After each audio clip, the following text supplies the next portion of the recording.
আমি আল্লাহর কাছে কপালটা লাগাইয়া কইবা, আল্লাহ তুমি আমার রব, তুমি আমার সব, আমি তোমার বান্দা।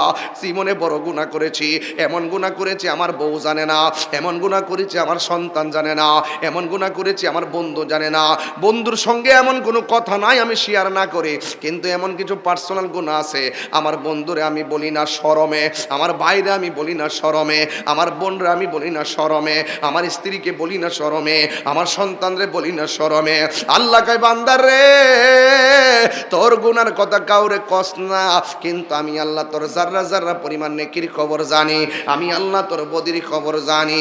এ যুবক, তুই যে গুনাহগুলা করছ, এই গুনাহগুলা যদি আমি সমাজে ওপেন কইরা দিতাম তাইলে তুই চেহারা দেখাইতে পারতি না।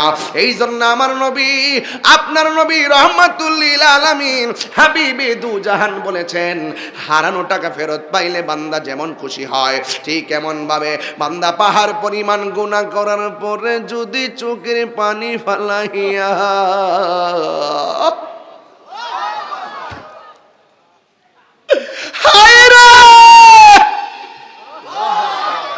এমন একটা সময় তুমি আমি পড়ছি,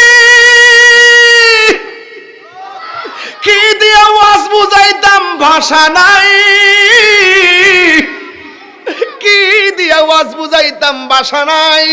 আল্লাহর ওলির জিন্দেগি তালাশ কইরা দেখেন, আল্লাহর ওলির জিন্দেগি তালাশ কইরা দেখেন, সন্ধ্যাবেলা তাড়াতাড়ি খাইয়া আশা পইরা ঘুমাইয়া গেছে, গভীর রজনীতে ঘুম থেকে উইঠা যায়া কয় গাফুর রহিম নাম তোমার আল্লাহ হো আল্লাহ,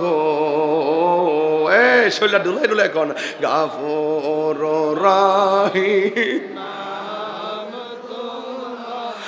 আল্লাহ হো আল্লাহ হো। আমার ভাল চায়েন না, মাথা নুয়ান, মাথা নিচু করে কোন গাফুর রহিম নাম তোমার আল্লাহ হো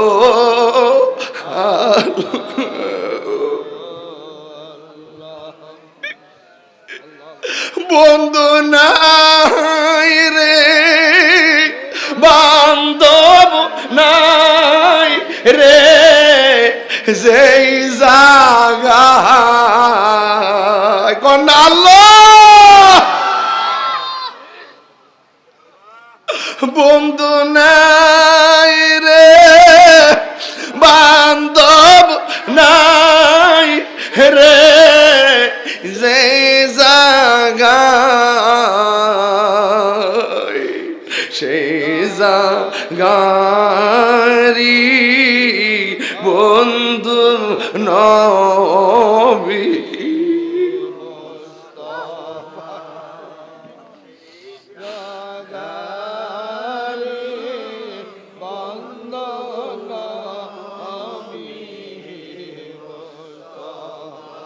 কবরেরই আযাব যদি মানুষ দেখিত,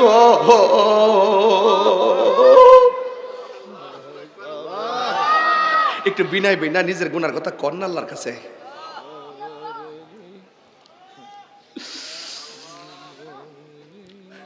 কবরেরই আযাব যদি মানুষ দেখিত, ঘরবাড়ি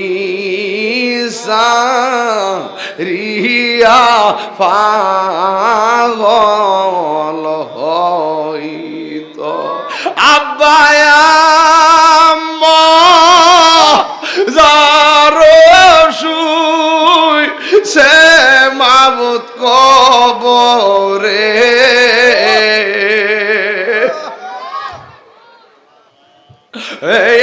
আব্বায়া যার শুই সে মাবুদ কবরে, মাফ গয় রাদাও দয়াল হে আব্বুরে, एक পাহাড় পরিমাণ গুনাহ লইয়া আজকে গভীর রজনীতে যারা হাজির হইয়া গেছেন, আমি তো বাড়ি থেকে আসছি, বাড়িতে চইলা যাবো ভাই বাসলে। এই প্যান্ডেলটার সাদ্যটা কেন দিছে এটাও তো মাথাতে আপনারা ঢুকে না। আর উপর দিক দিয়ে পর্দাটা দিছে যেন মাথার উপরে কুয়াশা না পড়ে রে বাবা। অথচ কবরের ভিতরে যে আপনার আব্বারে শোয়াই দিয়েছেন 2 বছর আগে, এই কবরের ভিতরে বৃষ্টির পানি ঢুকতেছে, আমরার খবর নাই। ওই কবরের ভিতরে বন্যার পানি ঢুকতেছে, আমরার খবর নাই। সাপ ঢুকা কামড়াইতেছে, আমরার কোনো খবর নাই। ও যুবক, তার মানে প্রমাণ হইয়া গেল রে বাবা, আপনি চইলা গেলে দুনিয়ার কোনো কাজ আপনার জন্য থেমে থাকবে না। আপনার ঘরের বিয়ের কাজ বন্ধ থাকবে না, আপনার বাজারের কাজ বন্ধ থাকবে না। মানুষ এত স্বার্থপর, এই দুনিয়ার মানুষ বড় স্বার্থপর। আপনার মরণের কষ্টের ভাগ কেউ নিবে না। কবরের সুখে কিনা দুঃখে আছেন, আপনার কবরের কষ্টের ভাগ কেউ নিবে না। বন্ধুরে আমার, ও আমার যুবক ভাইয়েরাও, আমি বলছিলাম আপনাকে 1 বছরে 1825 বার ডাক দেয় নামাজের দিকে আসো। আপনি আল্লাহ ডাকে সারা না দিয়া নাফরমানি করেন। আল্লাহ আমরা খাওয়াইতেছে, পিন্দাইতেছে, ঘুম পাড়াইতেছে। তবে একটা কথা মনে রাখবেন, হাসরের ময়দান যেদিন কায়েম হবে, নামাজের হিসাবটা সর্বপ্রথম না দিয়া একটা জাররা পরিমাণ সামনে যাইতে পারবে না রে যুবক পোলাপান। যুবক, এই সময়টা বড় দামি সময় রে বাবা। এই সময়টার সুন্দর করে রুকু দিতে পারবা, সেজদা দিতে পারবা। বুড়া বেড়ারে জিজ্ঞাসা করো, আগের মতো কোমরটা নোয়াইতে পারেননি? মুরব্বী বলবে বাবা আগের মতো পারি না, আগের মতো ফাউডা ফালাইতে পারেননি। মুরব্বী বলে আমি পারি না। কোথায় গেল এই সুন্দর দিন?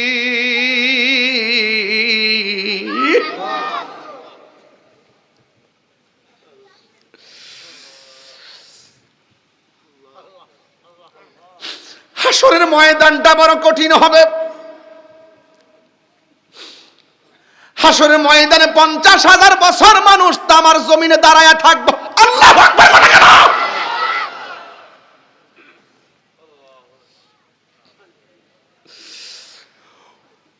ওই কঠিন মুসিবতের দিন বড় কঠিন। আল্লাহর হাবিব বলে, সেই দিন যদি কোনো নারী সন্তান প্রসব করত, তামার জমিনের গরমের কারণে মা সন্তানের পেটের মধ্যে দাঁড়ায়া বাঁচতে চেষ্টা করত। ইয়া নাফসি, ইয়া নাফসি, ইয়া নাফসি, ইয়া নাফসি, ইয়া নাফসি, ইয়া নাফসি। এই জন্য আমার নবী বলেছেন, হাসরের ময়দানে আমার অসংখ্য আযাব আমার সামনে তুলে ধরেছেন আমার রব। এর মধ্যে একটা আযাব হলো, যাকে যাকে সাপ মানুষকে পাকড়াও করবে। পাকড়াও, একটা দৌড়া সাপ ঢুকলে এখানে সবাই উঠে দৌড় মারবেন সাপের ডরে। লক্ষ লক্ষ সাপ এমন ভাবে দাঁড়ায় যাবে, সাপের ডরে মানুষ দৌড় দিবে। দৌড় দিতে দিতে পেরেশান হয়ে যাবে। এ অনন্তপুরের মা, এ হুমনার মা, কান জাগ্রত করো।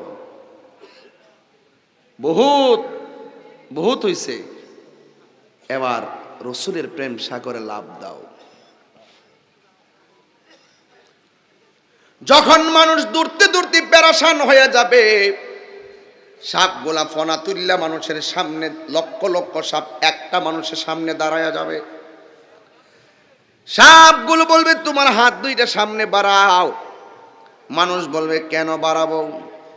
বেশি কথা বললে তোমাকে সবল দিব। কি দিব? সবল দিবে, সবল। এবার সাপের ডরে মানুষ হাতটা বাড়াবে, হাত দিয়ে সাপটা এই পর্যন্ত আসবে, আইসা মুখের বরাবর ফনা তুললে বলবে মুখটা হা কর। মুখটা যদি হা না করো সবল দিব। এবার মুখটা হা করবে, যাকে যাকে দলে দলে বিষাক্ত সাপ মুখ দিয়া ঢুকবো, একটা সেকেন্ড পারবে না মুখটা বন্ধ করতে। গড়টা হবে কালবুয়তিন, গড় সমূহের মতন তুলির মতন ফাটা হবে। সাপগুলো ভিতরে যাবে, এই সাপের বিষ এত কঠিন, দুনিয়ার কোন জঙ্গলে শ্বাস ফালাইলে ওই জঙ্গলের গাছপালা জলে যেত। ওই সাপগুলা বিষাক্ত সাপ পেটের মধ্যে যাইয়া তারে সুবল দিবে, আর মানুষটা এমন ভাবে কাঁদবে জাহান্নামীরা পর্যন্ত বলবে আল্লাহ এর এখান থেকে সরাও, এর কর্কশ কান্না আর আওয়াজ ভাল লাগে না, এমন কঠিন আযাবের কান্না। আল্লাহর হাবিব তো উম্মতের দরদি, আল্লাহর হাবিব ডাক দিয়ে বলবে আল্লাহ গো, ও আমার আল্লাহ, এরা কে এমন ভাবে শাস্তিতে কাঁদতেছে? আমার নবী বলে, ও আমার আল্লাহ বলে, বন্ধু এরা কারা জানেননি? যতগুলো সাপ আপনি দেখেছেন সবগুলো সাপ হলো তাদের হারাম টাকা।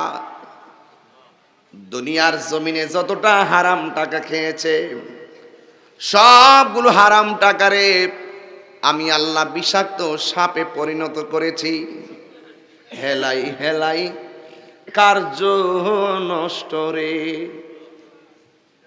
আনন্দের সাথে খাইছে হারাম, এটা কোনো ব্যাপার না কইয়া খাইছে। হেলাই হেলাই কার্য নষ্ট রে, পুরুষ নষ্ট হাটে, খারাপ রাস্তায় গাড়ি নষ্ট, নারী নষ্ট খোলা ঘাটে রে। হেলাই হেলাই কার্য নষ্ট রে, 500 রুটে পয়সা নষ্ট, যুবক নষ্ট মদে, কুসমাজে গেরাম নষ্ট, খাদক নষ্ট সুদে।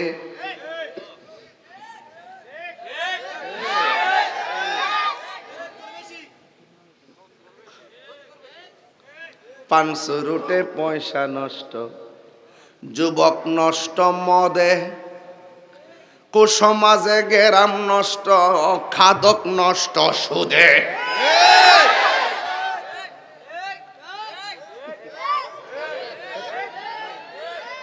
টাউনে গুইরা ছাত্র নষ্ট, কীটে নষ্ট ফুল, অতি মায়াই বধূ নষ্ট, ধুলাই নষ্ট চুল রে। হেলাই হেলাই কার্য নষ্ট রে, পুরুষ নষ্ট হাটে, খারাপ রাস্তায় গাড়ি নষ্ট, নারী নষ্ট ফুসকুনির খোলা ঘাটে রে। হেলাই হেলাই কার্য নষ্ট রে, ঠিক কিনা?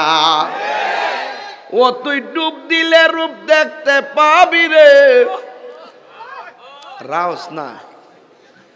ও তুই ডুব দিলে রূপ দেখতে পাবি রে, পাবে তোর খুদে মহাজন, পাবে তোর খুদে মহাজন, পীরের দিল দরিয়াই ডুবে দেখ ওরে পাগল মন।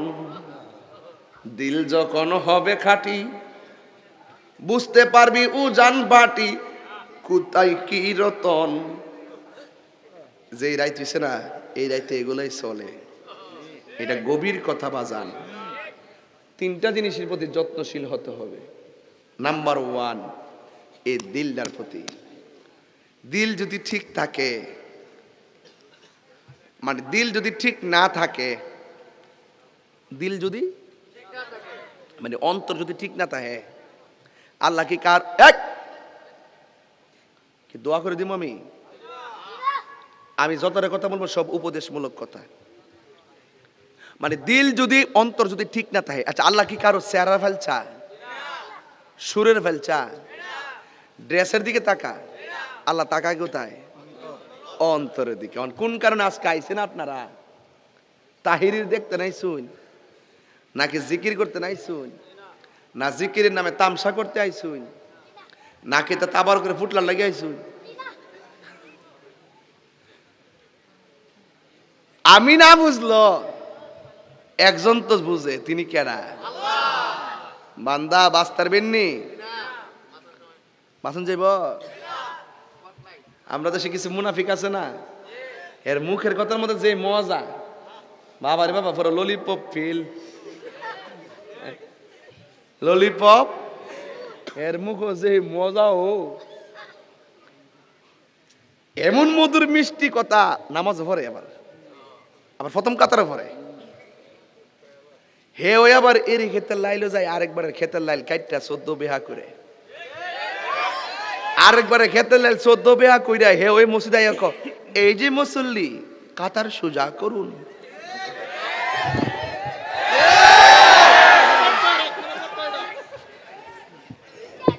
এই মুনাফিকদের কারণে সমাজের সবচাইতে বড় সমস্যা। হাত তুলে বলো, ঠিক কিনা বলো।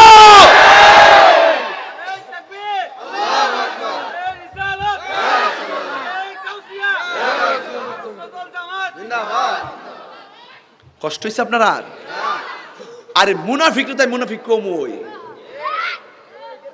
মুনাফিক।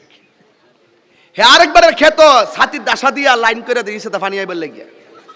হে মানুষের বোঝা, এটা ইন্দুরের গাতা। আরে বাটফার করি গিতা। হে সন্ধ্যার সময় যাইয়া ছাতির দাসা দিয়ে একটা গুতা দিয়ে পরে, আর সারা রাত আরেকবার ক্ষেতের পানি যায়, হের ক্ষেতে বুড়া লেগে জায়গা।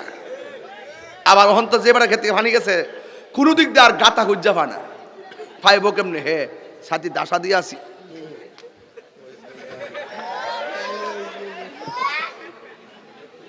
হে ওই আবার আরেকবারের ক্ষেতের আইল কাইটটা, ও মুরব্বি, আরেকবারের ক্ষেতের আইল কাইটটা 14 বিয়া কইরা হে মসজিদে যাইয়া কয়, এই যে মুসল্লি কাতার সোজা করেন। আসিনি আসিনি আসিনি আসিনি ওয়াজ ঘটনাটা কইলাম, ঘটনা কইলে তো বুঝবেন যে একটা লাইনে ওয়াজ। এগুলো তো ভ্যারাইটি ওয়াজ, এগুলো দরকার আছে, হেদায়েতের দরকার আছে। আর আমি কইতাম 3টা জিনিসের প্রতি যত্নশীল হইতে হইব। কয়টা ভাই? 3টা। এক নম্বর হলো অন্তর। সুবহানাল্লাহ। অন্তর যদি ঠিক না থাকে, অন্তর যদি ঠিক না থাকে, কবরে যাওয়ার পরে বাসটা পচার আগে লাশটা পচে যাবো গা। ওয়াজ তো বুঝতেছেন, ওই কিতা করতেছি। আচ্ছা, কি ওয়াজ খারাপ হইতেছে নাকি? তা আবার সুদ কুট্টু নিয়ে আবার লাগিয়ে যায় আমার সাথে, আমার ডর করতেছে বাজান। হ্যাঁ, এইটা তো দরকার আছে তো। আরে অন্তর যদি ঠিক না